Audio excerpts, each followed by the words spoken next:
आता मागील प्रकरणामध्ये आपण इतिहासाची साधने बघितली. आता या प्रकरणामध्ये आपण भारत 1960 नंतरच्या घडामोडी या प्रकरणाला सुरुवात करणार आहोत. पाठ क्रमांक 2. आता मागील प्रकरणामध्ये आपण ऐतिहासिक साधने बघितली. आता या प्रकरणामध्ये भारत आणि त्याचे मिळालेले स्वातंत्र्य आणि त्यानंतरच्या घडामोडी या प्रकरणामध्ये आपण घेणार आहोत. इसवी सन 1947 मध्ये भारत स्वतंत्र झाला. 1950 मध्ये संविधानाचा स्वीकार करत भारताने सार्वभौम लोकशाही राष्ट्र निर्माण झाले. भारतीय समाज बहुजनसी असून या समाजात विविध भाषा, धर्म, वंश, जातीचे लोक एकत्र राहत आहे. भारत देशामध्ये असा जगातला हा एकमेव देश आहे की त्या देशामध्ये विभिन्न प्रकारचे जातीचे, बोलीभाषेचे अनेक लोक राहतात. इथे भारताची एक जगामध्ये वेगळीच ओळख आहे. त्याचं कारण आहे की इथलचा समाज, इथलचे नागरिक हे अनेक समाजाचे आहेत. त्यांच्या वेगवेगळ्या कल्चर्स आहेत, वेगवेगळ्या परंपरा आहेत आणि त्यांच्या बोलीभाषाही वेगवेगळ्या आहेत. असं असूनही भारत देश हा एकतेच्या मानाने एक उदाहरण आहे पूर्ण जगासमोर. आता बघितलं तर प्रत्येक देशामध्ये ठराविकच जाती, धर्माचे, बोलीचे लोक असतात. 1 असू, 2 असू, 3 असू. परंतु आपल्या भारतामध्ये अनेक बोलीभाषा बोलल्या जातात, अनेक जातीचे लोक असतात, अनेक भाषा त्या बोलून दाखवत असतात. परंतु आपली जी राष्ट्रभाषा आहे ती हिंदीच आहे. हिंदी असूनही बऱ्याच राष्ट्रांमध्ये वेगवेगळ्या प्रकारच्या भाषा, परंपरा, त्यांची वेशभूषा हे सगळं विभिन्न असतं. हे आपण मागील इतिहासामध्ये जरी बघितलेलं असलं तरी या प्रकरणामध्ये तुम्हाला ते नवीन पद्धतीमध्ये सांगण्यात येत आहे. आपला देश स्वतंत्र झाला. स्वातंत्र्य प्राप्तीच्या सुरुवातीच्या काळात भारताला आर्थिक, राजकीय, सामाजिक विकासाचे प्रश्नही सोडवायचे होते. नियोजन आयोगाची निर्मिती आणि औद्योगिकरणावर भर हा आर्थिक विकास साध्य करण्याचा व देशातील दारिद्र्य समस्या दूर करण्याचा एक मार्ग म्हणून स्वीकारण्यात आला. निवडणुकीचे यशस्वी आयोजन आणि लोकशाही परंपरावरील विश्वासामुळे आपल्याला राजकीय स्थैर्य प्राप्त करणे शक्य झाले. याबाबत दुर्बल समाज घटकांच्या कार्यक्रमाचा आणि धोरणांचा समावेश असलेल्या अनेक सामाजिक सुधारणा प्रत्यक्षात आणण्याचे प्रयत्न झाले. जेव्हा भारत स्वतंत्र झाला त्यावेळेस विविध धर्मातील, विविध जाती वंशातील लोक त्यांना कशा प्रकारे आपल्याला सुदृढ करायचं, आर्थिकदृष्ट्या, सामाजिकदृष्ट्या, त्या हेतूने भारताच्या काही विकास धोरणाची कामे भारत स्वतंत्र झाल्यानंतर सुरुवात करण्यात आली. विकास धोरणाची कामे घेत असताना त्यांनी प्रत्येक समाजाबद्दल, कोणता समाज हा दारिद्र्य रेषेखाली आहे किंवा कमी, त्या समाजाची जी लोकसंख्या कमी आहे अशा लोकांना किंवा अशा धर्मातील लोकांना कशा प्रकारे सवलत मिळावी किंवा ते भारतापुढे ते कसे जावे याचं संपूर्ण मार्गदर्शन या लोकशाही या घटकामध्ये इथे दाखवण्यात आलेले आहे. 1960 च्या दशकामध्ये भारत राजकीय परिस्थितीवर परिणाम करणाऱ्या अनेक घडामोडी 1960 च्या दशकात घडल्या. पोर्तुगीजांच्या राजवटीखाली आलेल्या गोवा, दमण आणि दीव या प्रदेशांची मुक्तता झाली व ते भारत संघराज्यात भाग बनले. उत्तरेकडील सीमेरेषेवर भारत आणि चीन यांच्यात तणाव 1950 पासून वाढत होता. या तणावाची परिणती अखेर दोन्ही देशांमधील सीमारेषा युद्धात झाली. 1950 मध्ये काही कारणास्तव भारत आणि चीन यांच्यात सीमारेषा वादावरून युद्धाची परिस्थिती निर्माण झाली आणि ही परिस्थिती निर्माण झाल्यानंतर हे युद्ध मॅकमोहन 1962 रेषेच्या क्षेत्रात झाले. जे युद्ध झाले त्या युद्धाचं ठिकाण होतं मॅकमोहन आणि 1962 रेषेच्या क्षेत्रात झाले. भारतात स्वातंत्र्य मिळाल्याच्या काळात प्रधानमंत्री पंडित जवाहरलाल नेहरूंजी यांनी नेतृत्व केले. ते भारताच्या परराष्ट्र धोरणाचे शिल्पकार होते. भारताच्या सामाजिक आर्थिक विकासात त्यांनी घातलेली भर अत्यंत मोलाची आहे. 1964 मध्ये भारताचे प्रधानमंत्री पंडित नेहरू यांचे निधन झाले. त्यानंतर लालबहादूर शास्त्री भारताचे प्रधानमंत्री झाले. त्यांच्या कारकिर्दीत 1965 मध्ये भारत आणि पाकिस्तान यांच्यामध्ये काश्मीर प्रश्नावरून पुन्हा युद्ध झाले. सोव्हिएत युनियन दोन्ही देशांमध्ये मध्यस्थी करण्याचा प्रयत्न केला. जय जवान जय किसान ही घोषणा लाल बहादूर शास्त्रींनी दिली. त्याद्वारे त्यांनी भारतीय शेतकरी व भारतीय सैनिक यांचे महत्त्व अधोरेखित केले. 1966 मध्ये ताश्कंद येथे लाल बहादूर शास्त्रींचे निधन झाले.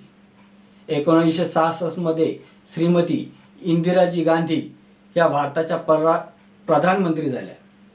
त्यांच्या कारकिर्दीत पूर्व पाकिस्तानच्या संदर्भातील दडपशाहीचे धोरण पूर्ण पाकिस्तानमध्ये मोठे आंदोलन निर्माण करण्याची भूमिका ठरली.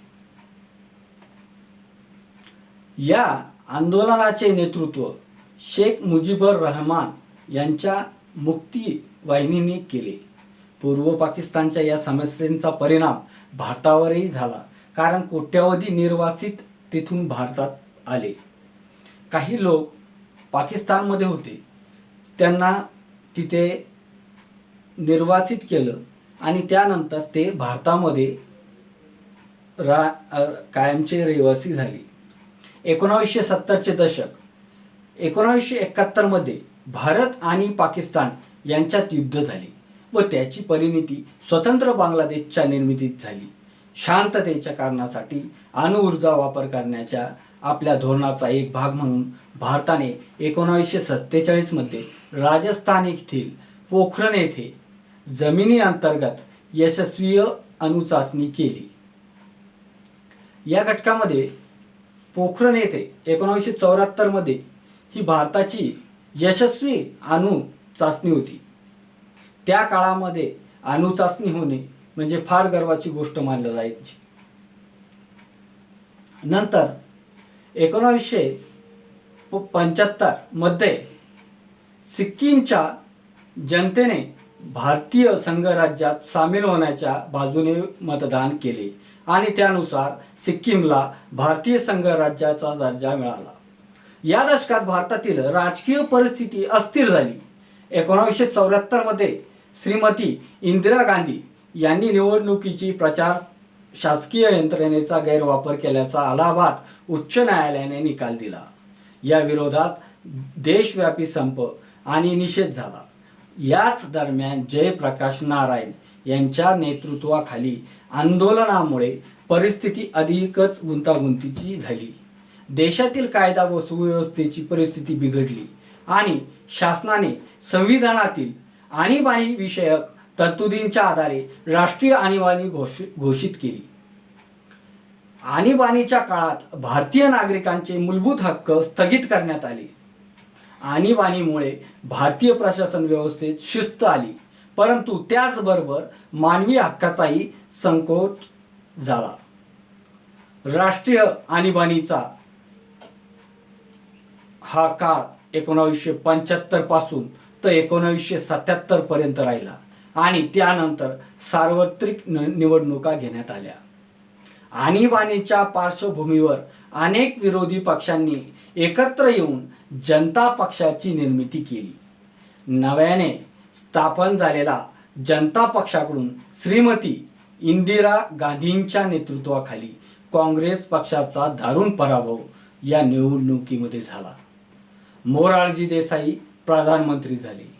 त्यांच्या नेतृत्वाखाली जनता पक्षाचे सरकार आपापसातील मतभेदामुळे फार काळ टिकले नाही.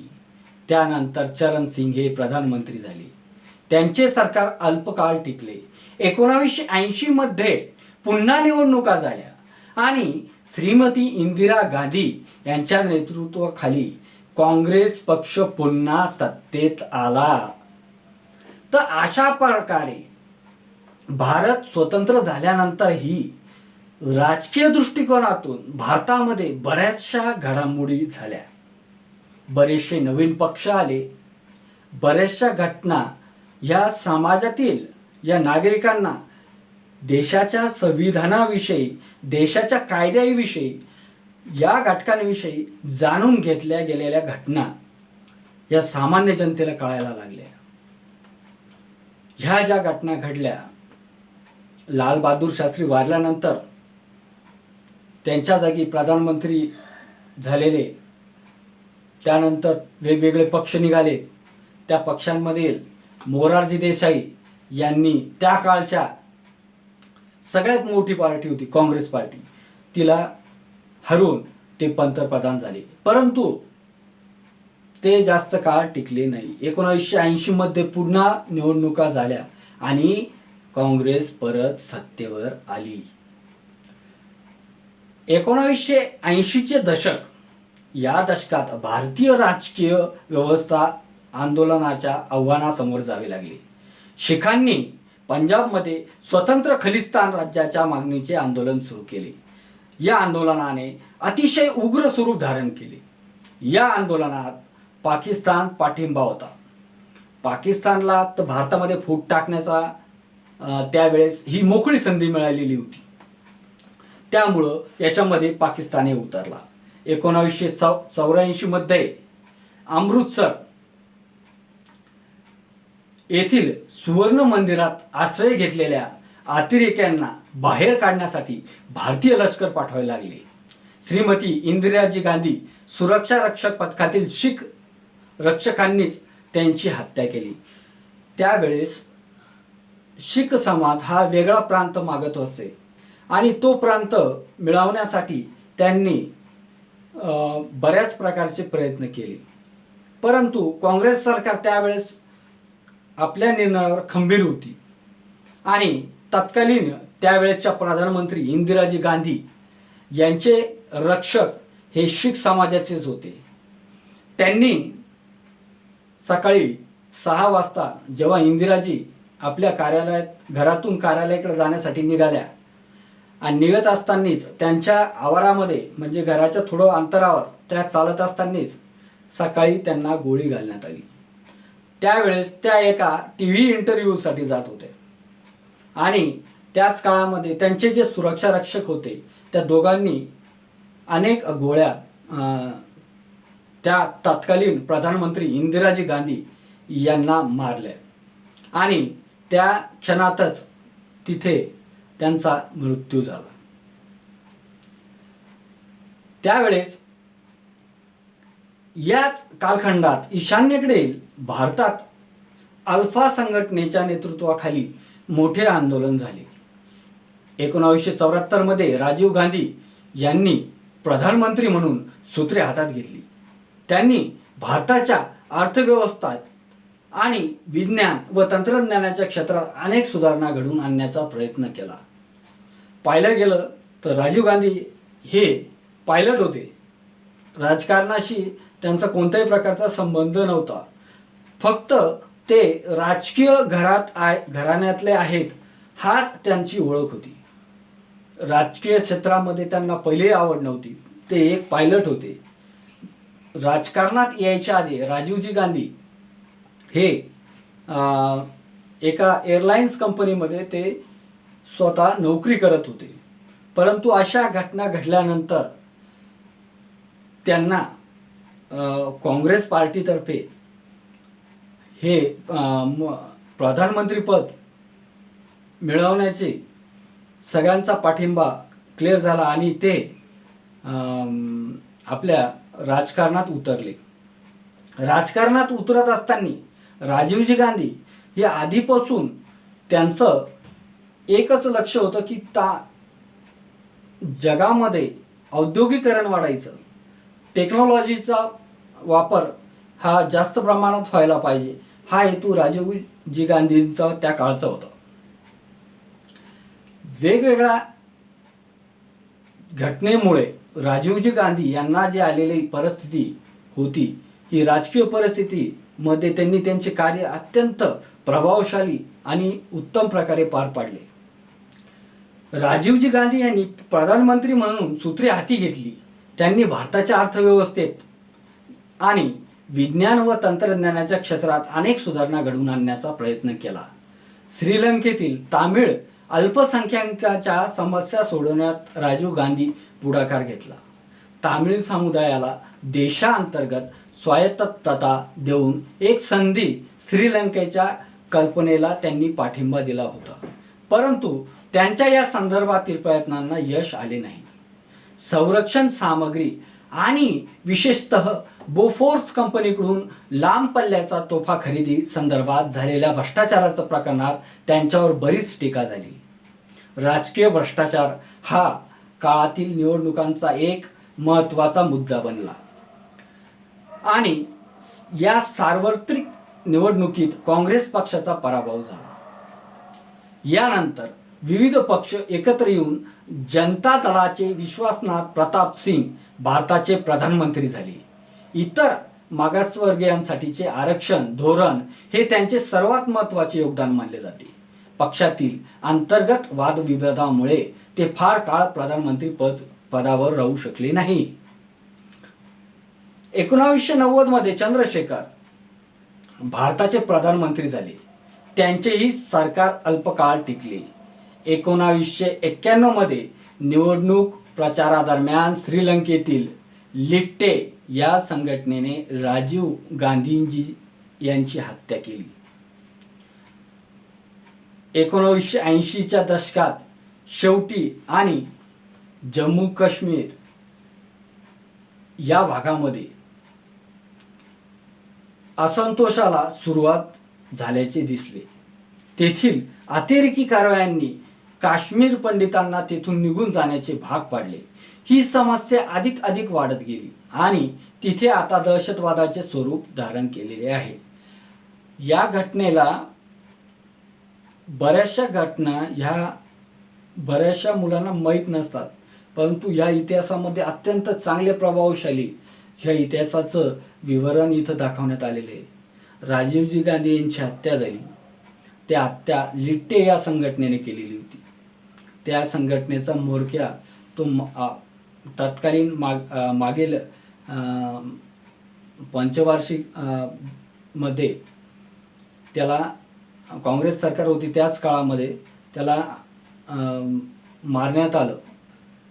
हे श्रीलंके सरकारने मारलं. परंतु लिट्टे ही संघटना आतंकवादी संघटना होती आणि या संघटनेने राजीवजी गांधी यांना तिथे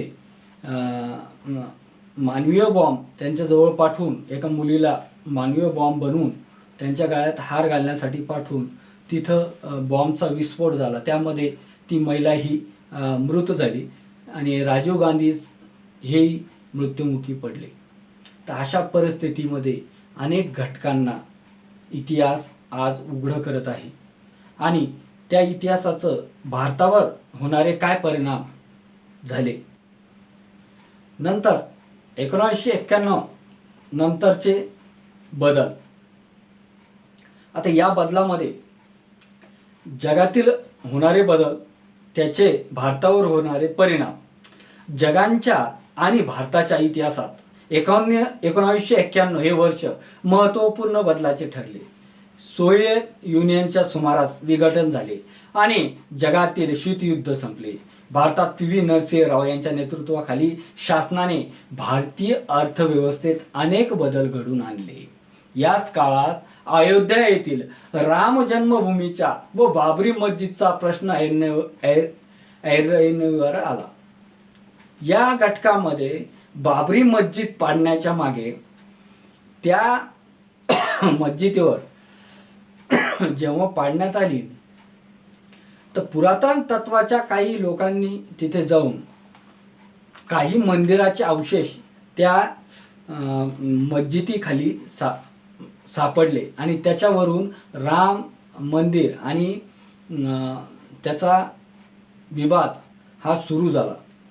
त्या काळी तिथे बाबरी मस्जिद होती, परंतु त्याच्या खाली उत्खननात काही मंदिराचा काही भाग, काही मूर्त्या या पुरातत्व खात्याच्या लोकांना समजल्या आणि त्याच्यावरून बाबरी मस्जिद पाडण्याचा हा खाटाटोप सामाजिक काही लोकांनी प्रयत्न त्या ठिकाणी केले. त्यानंतर त्या काळी 1996 ते 1999 या काळात भारताच्या लोकसभेत कोणत्याही पक्षाला स्पष्ट बहुमत मिळालेले नव्हते. म्हणूनच अनेक प्रधानमंत्री या काळात सत्तेवर असल्याचे दिसले. त्यात अटल बिहारी वाजपेयी, H.D. देवेगौडा आणि इंद्रकुमार गुजराल हे 3 प्रधानमंत्री होऊन गेले.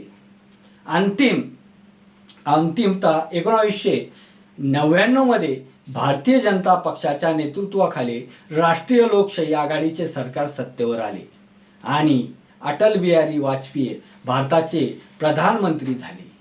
अटल बिहारी वाजपेयी यांनी पाकिस्तानबरोबर संवाद साधण्याचा प्रयत्न केला, परंतु यश आले नाही.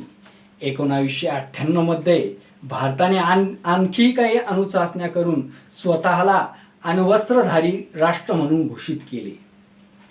भारताने 98 मध्ये अनेक अणुचाचण्या केल्या आणि या अणुचाचण्या करून आपल्याला भारतीय संरक्षण क्षेत्रामधील जे बलाढ्य देश आहेत त्यांना एक संदेश दिला की आम्हीही जगाबरोबर पुढे जात आहोत.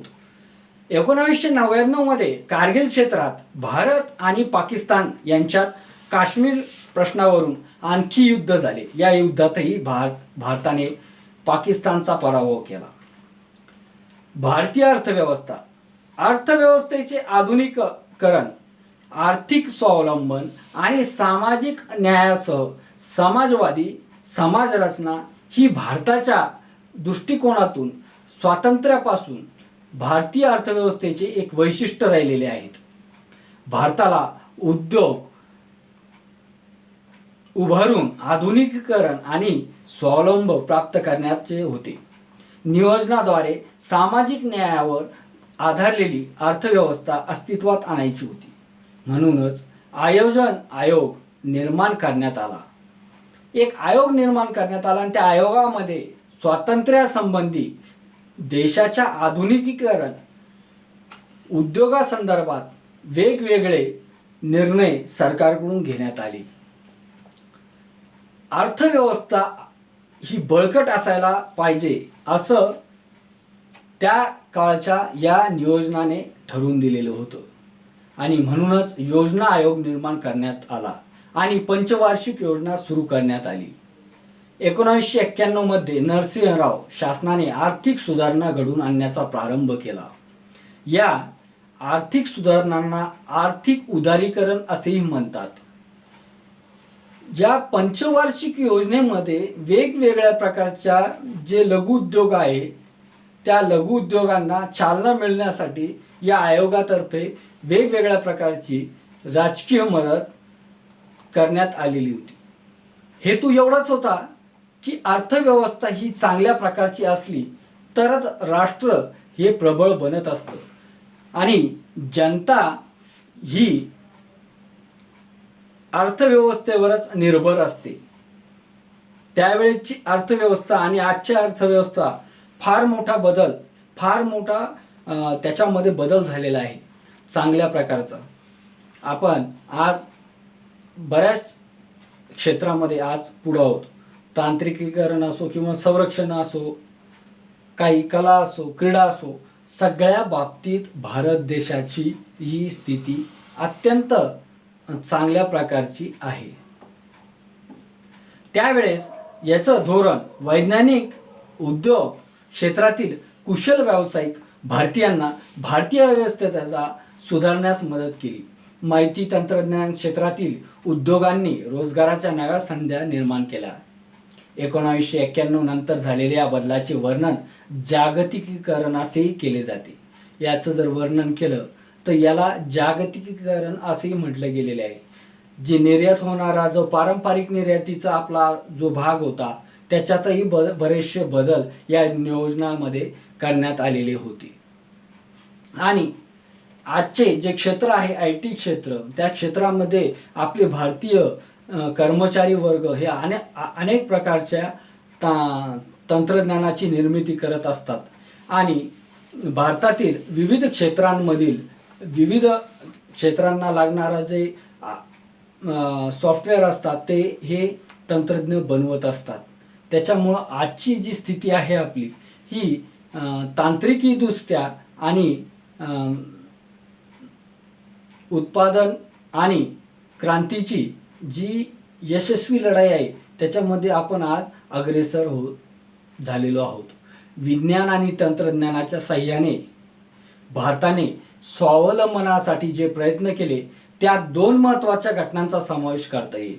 इथं बघा, 1965 मध्ये सुरू झालेल्या हरित क्रांतीचे जनक डॉक्टर MS स्वामीनाथन होते. स्वामीनाथनचे जर कार्य पाहिलं, त्यांनी नव्या शास्त्रीय तंत्राचा वापर करून अन्नधान्याचे उत्पादन वाढवले. डॉक्टर वर्गीस कुरियर यांच्या दुग्ध उत्पादनातील सहकारी चळवळीच्या प्रेरणेने भारतात दुधाचे उत्पादन मोठ्या प्रमाणावर वाढवले. यालाच धवल क्रांती हाही शब्द वापरला जातो. हरित क्रांती आणि धवल क्रांती. अणुशक्ती आणि अवकाश संशोधनाच्या क्षेत्रातही भारताने अधिक प्रगती केलेली आहे. डॉक्टर होमी भाभा यांनी भारतातील अणुशक्ती कार्यक्रमाचा पाया घातला. अणुशक्तीचा वापर वीज निर्मिती, औषधे आणि संरक्षण यासारख्या शांततेच्या कारणासाठी करण्यात आला. अवकाश तंत्रातही भारताने भरीव कामगिरी केली आणि 1975 मध्ये आर्यभट्ट हा पहिला उपग्रह अवकाशात सोडण्यात आला. आज भारताकडे एक यशस्वी अवकाश कार्यक्रम असून त्या अंतर्गत अनेक उपग्रह प्रकाशात सोडले जात आहेत. दूरसंचार क्षेत्रातही प्रगती झालेली. अवकाशामध्ये बरेचसे आपले सध्या स्थितीला बरेचसे कामं चालू आहेत आणि त्याचा पूर्ण हा फायदा भारतीय अर्थव्यवस्थेला झालेला आहे. आता सामाजिक क्षेत्रातील बदल. या दरम्यानच्या काळात भारताच्या सामाजिक क्षेत्रातही अनेक महत्त्वपूर्ण बदल झाले आहेत. यातील काही बदल हे महिलांच्या सबलीकरणाच्या समस्येसंबंधी आहेत, तर काही वंचित घटकांच्या उन्नतीसाठी स्वीकारण्यात आलेल्या धोरणाशी संबंधित आहेत. देशातील पहिला आणि बालकांच्या सर्वांगीण विकासात चालना देण्यासाठी 1985 मध्ये मनुष्यबळ विकास मंत्रालयाच्या अंतर्गत महिला आणि बाल विकास विभाग निर्माण करण्यात आला. स्त्रियांना सामाजिक न्यायाची हमी मिळावी आणि योजनांच्या कार्यवाहीस मदत व्हावी म्हणून जे कायदे करण्यात आले त्याला हुंडा प्रतिबंध कायदा हा एक त्या कायद्यामध्ये घेतला. महिला सबलीकरण हा कायदा ठेवण्याचं मुख्य कारण असं होतं की हुंडाबळीमुळे बऱ्याच महिलांना त्यावेळेस त्रास होत होता. त्यानंतर समान वेतन कायदा याचा समावेश होता. 73व्या व 74व्या संविधानात दुरुस्तीने स्थानिक शासनामध्ये स्त्रियांसाठी राखीव जागा ठेवण्यात आल्या. वेगवेगळ्या क्षेत्रांच्या नोकरींमध्ये या महिलांना राखीव जागा ठेवण्यात आल्या. संविधानात असे वाटले होते की जातीय व्यवस्थेमुळे भारतीय समाजातील काही समाज घटकांना समान संधीपासून वंचित राहावे लागेल. या समस्येवर उपाय शोधण्यासाठी 1953 मध्ये काकासाहेब कालेलकर आयोग स्थापन करण्यात आला. काही कारणास्तव समाज घटकांना सन्मान मिळावा, त्यांना वेगवेगळ्या प्रकारची संधी मिळावी आणि समाजातील जाती व्यवस्था नष्ट व्हावी या हेतूने हा जो आयोग आहे तो बनवण्यात आलेला होता. काकासाहेब कालेलकर आयोग या आयोगाचं नाव देण्यात आलेलं होतं. त्यांच्या अध्यक्षतेखाली मागासवर्गीयांच्या समस्येचा विचार करण्यासाठी आणखी आयोग नेमण्यात आला. विविध सेवा आणि संस्थांमध्ये मागास समाज घटकांना योग्य प्रतिनिधित्व उपलब्ध करून देण्यासाठी आरक्षणाचे धोरण स्वीकारण्यात आले. अनुसूचित जाती आणि अनुसूचित जमाती यांच्या समाज घटकांना उच्चवर्णीयांची भीती, हिंसा, दडपशाही यांच्यापासून मुक्त राहून प्रतिष्ठेत आणि आत्मसन्मानाने जगता यावे म्हणून 1989 मध्ये प्रशासनाने अत्याचार विरोधी अट्रॉसिटी कायदा संमत केला. समाजामध्ये काही अत्याचारी लोक होते, जे अत्याचारी घटक होते ते विविध जाती धर्मामध्ये मतभेद निर्माण करून त्यांचा स्वार्थ साधून घेत होते आणि कमी दर्जा दुसऱ्या जातींना ते देत होते. त्याच्या विरोधात, त्या अत्याचाराविरोधात अट्रॉसिटी कायदा हा संमत करण्यात आला. तिथलचे काही लोक मुक्तपणे राहावे, प्रतिष्ठेने जगावे, आत्मसन्मानाने जगावे हा अधिकार त्यांना आधीच देण्यात आलेला होता. परंतु अत्याचार हे होतच होते. त्याच्यामुळं नवीन कायदा अस्तित्वात आणण्यात आला आणि त्या कायद्याचं नाव दिलं अट्रॉसिटी कायदा. अशा प्रकारे राजकीय सामाजिक बदल होत गेले. जागतिकीकरणात अर्थकारण, राजकारण, विज्ञान व तंत्रज्ञान, समाज आणि संस्कृती अशा सर्वच क्षेत्रांमध्ये अनेक बदल घडवून आणले. यातील काही बदलांची चर्चा वरील परिच्छेदामध्ये केलेली आहे. जागतिक पातळीवरील अनेक क्षेत्रांमधील एक महत्त्वाचा देश म्हणून भारत उदयास आला आहे. G20 आणि BRICS, Brazil, Russia, India, China, South Africa यासारख्या आंतरराष्ट्रीय संघटनांचा भारत एक महत्त्वाचा सदस्य देश आहे. दूरसंचार तंत्रज्ञानाच्या क्षेत्रातही एक महत्त्वाची क्रांती भारताने अनुभवलेली आहे. भ्रमणध्वनी म्हणजे आपले मोबाईल्स आणि आंतरजाल म्हणजे इंटरनेट याचा उपग्रहावरील आधारित दूरसंचार सेवा संपूर्ण भारतामध्ये पसरल्या आहेत. म्हणजे आपले जे इंटरनेट आपण वापरतो त्यालाच इथे इंटरनेटला आंतरजाल हा शब्द इथे वापरण्यात आलेला आहे. राजकीय क्षेत्रातही एक स्थिर लोकशाही कशी यशस्वीरित्या कार्य करत आहे हे भारताने जगाला दाखवून दिलेले आहे. त्याचा परिणाम म्हणून भारतीय लोकांच्या आणि विशेषतः युवकांच्या, तरुण जे मुलं आहेत त्यांच्या जीवनशैलीतील खूप मोठा बदल झालेला आहे. हे बदल त्यांच्या आहाराविषयी, सवयी, पोशाख, भाषा, समजुती यातूनच दिसतात. पुढील पाठात आपण भारतापुढील काही अंतर्गत आव्हाने अभ्यासणार आहोत. या प्रकरणामध्ये जर या प्रकरणाचा संपूर्ण सार पूर्ण ओळखायचा असेल तर जेव्हापासून आपल्या देशाला स्वातंत्र्य झालं त्यावेळेपासून या घटना राजकीयदृष्ट्या, जागतिकदृष्ट्या, अंतर्गत सामाजिकदृष्ट्या आणि राजकीयदृष्ट्या खूप महत्त्वाच्या घटना या पाठामध्ये सांगण्यात आलेल्या आहेत.